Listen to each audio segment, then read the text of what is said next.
Yo, what is going on, you guys? It's your boy King Sanders here, and we are back with another day of sports betting. This is going to be for Wednesday, March 2nd slate of NBA games. I'm super excited to hop into it. I think I've found some really solid plays here. But first, I did just want to go ahead and say we are on the road to 5,000 subscribers. And at the time of recording this video, we're less than 400 subscribers away. And I'd love to be able to hit that by my birthday, which is on March 13th. As you guys can probably tell, I am feeling a lot better than what I did. I do still have some congestion as of right now. I do still have a pretty bad cough. But other than that, I'm feeling pretty good. No more fever anymore. So that was kind of the toughest part. That was definitely the one that was really holding me back. I still feel pretty tired too, pretty lethargic. But I think that's just because I haven't done anything for a couple days. But I'm sure we're going to get right back here in a little bit. Also, shout out to all of our members. Thank you guys so much.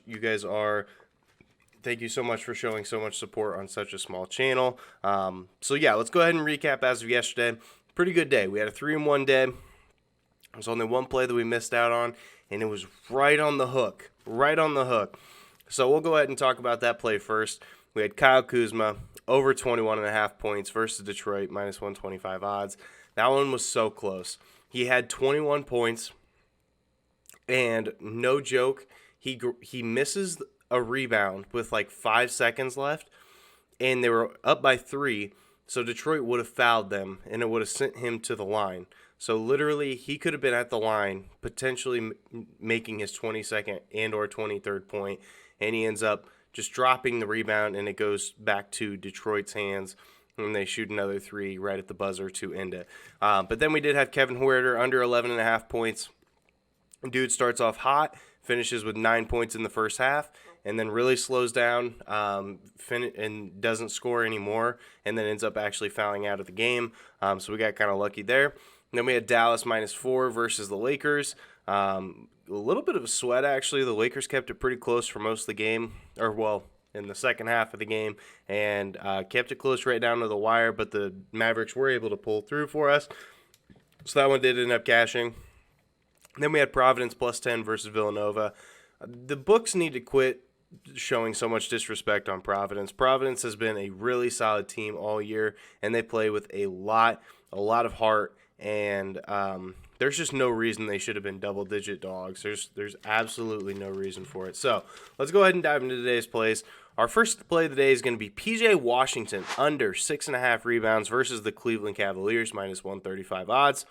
Now, this line is liable to change, and it could go down to 5.5. I still like it at under 5.5 as well. P.J. Washington has gone under this line in 3 straight games. And when it comes to the Cleveland Cavaliers, obviously they do run 3 7-footers out there most of the time. So they allow the 9th fewest rebounds per game to opposing power forwards. And he kind of flips between power forward and small forward. So they allow the 9th fewest rebounds to power forwards and the 2nd fewest rebounds to small forwards. So wherever you're going to slap him, I do think he's going to struggle with getting those rebounds. I also like Miles Bridges under, but PJ Washington's just been a little bit more consistent with the under, so I just went with him instead. And in the last 3 games, the Cleveland Cavaliers, they do allow the 4th fewest rebounds per game to opposing teams in general, and they also play at the 2nd slowest pace. So play at a slow pace. Don't allow a lot of rebounds to either the small forward or the power forward position or to teams in general. Love this play. So that's our first play of the day. P.J. Washington under 6.5 rebounds versus Cleveland, minus 135 odds.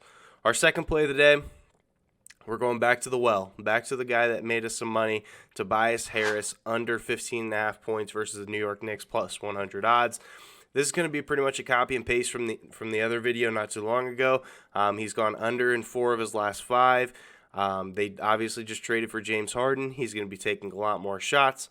And in his last 2 games with James Harden, since he's been there, he's only taken 9 shots in each of them. So he would have to be very, very efficient to be able to hit the over. And they also play at the Knicks play at the 4th slowest pace in the entire NBA. They allow the 8th fewest points per game. They allow the 10th fewest points per game to opposing power forwards. And it does look like this is a 10-point spread as of right now in favor of the 76ers. So if they are expecting it to be a blowout, so if it does end up being a blowout, I could see him being pulled pretty quickly. So that's going to be our second play of the day. Tobias Harris under 15.5 points versus the New York Knicks plus 100 odds. Our third play of the day is going to be the New Orleans Pelicans -5 versus the Sacramento Kings -110 odds. They're in New Orleans' last two games, they've actually had some pretty quality wins. They beat Phoenix by 15, and I know Phoenix has kind of been beaten up. And then they also beat the Lakers by 28.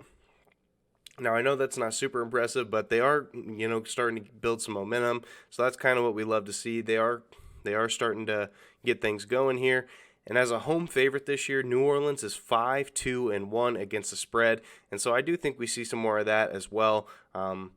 And Sacramento, in their last 5 games, they have just covered the spread in 2 of them.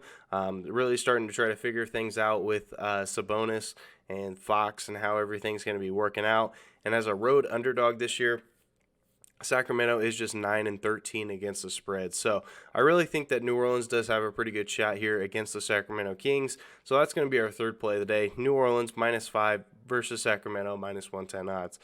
And then our college play of the day is going to be Notre Dame -2 versus Florida State -105 odds. Notre Dame, they have covered in 3 straight games, and they have actually covered in 9 of their last 12. So they have been really, really hot as of recently, and they are just 7-4 against the spread on the road. In Florida State, they haven't really been the hottest team as of recently. They have only covered in 1 of their last 10 games. So I think we see a pretty big advantage here for Notre Dame. And it looks like as a home team as well, Florida State hasn't been great either. They are just 4-8-1 against the spread as a home team. So there's a lot of signs kind of pointing in the direction of Notre Dame. So we're going to be taking it while we are able to. So that's going to be our fourth and final play of the day. Notre Dame -2 versus Florida State -105 odds. So that is going to do it for today's video. If you guys did enjoy, make sure you guys like, comment, subscribe, and turn on that notification bell so you guys know whenever I post. We are on the road to 5,000 subscribers. I'm trying to hit that by my birthday, which is on March 13th. So we're less than 400 subscribers away. Make sure that you guys are subbed. Yeah, that's it for me. This is King Center signing out. Peace.